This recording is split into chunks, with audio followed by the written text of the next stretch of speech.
Hey folks, so I got a video here for you of my incubator. I just almost got done doing a video and I got a call on my phone. The problem with doing videos on your phone, if somebody calls you, it stops what you're doing. So here's what the incubator looked like. I'll give you a rundown of the parts. First off was an incubator that cost me about $2.50 at Walmart. I picked up a cheap picture frame and I took the glass out of it. That was actually about $1. Got the lamp kit. That was roughly $4. It was last fall when I bought it, so I'm not real sure. It was like 4 or 5. And the temperature and humidity gauge down there, that was about 10. Now this was as you can tell, it's a styrofoam incubator, styro-bator, and it's a still air. The only other thing I should say is I had some hardware cloth around the house from a different project that I ended up tearing apart, so I used that in here.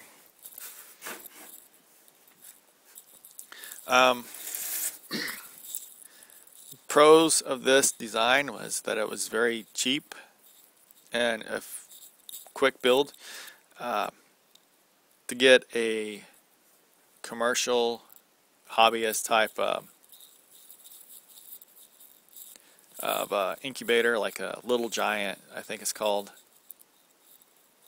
or there's a Hoverbator.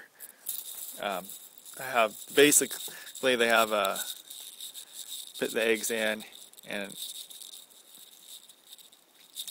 it'll hold a lot more eggs, which is the great point to it. But they don't have the egg turners either.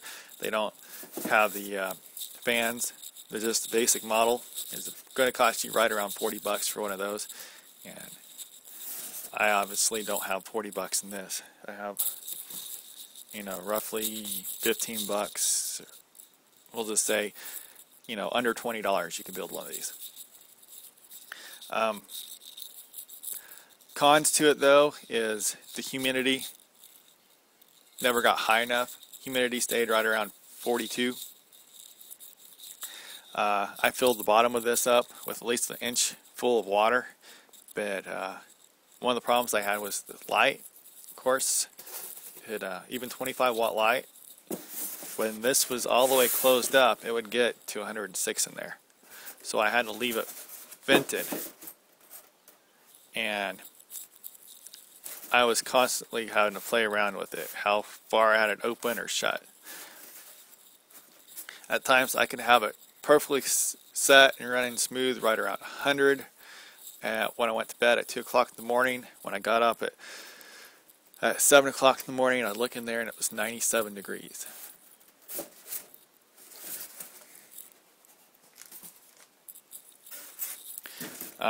So I had 8 eggs in there, and I had a 50% hatch rate, and even with those, 2 of them hatched on their own. The other 2 I had basically helped them out, and they're doing fine right now. They're over a week old, or just out a week old, so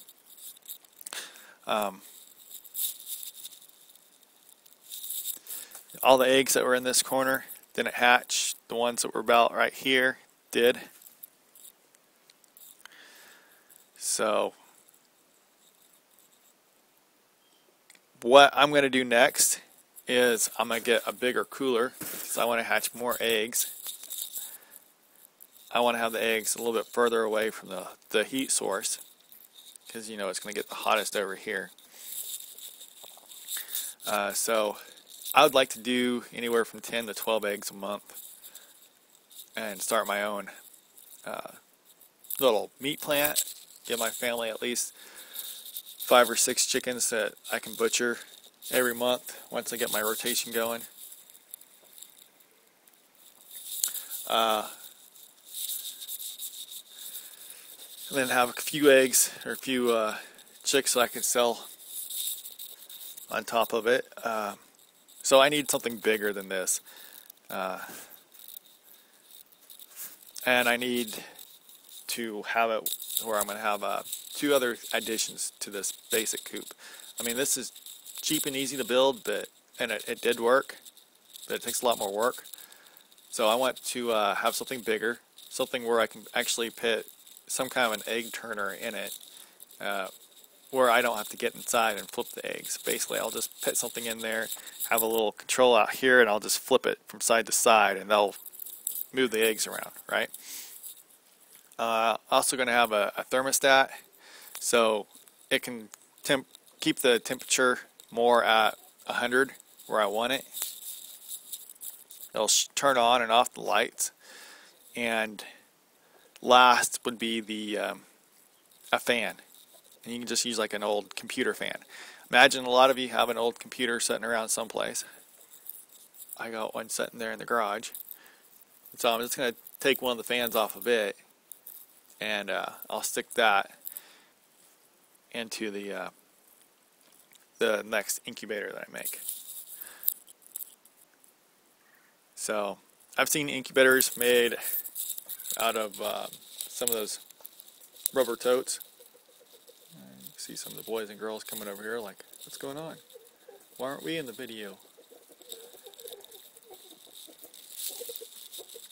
I've seen some that were made out of old coolers, hard plastic coolers. That would be awesome to have one of those, because that's going to, of course, going to be easier to clean and more durable than what this is.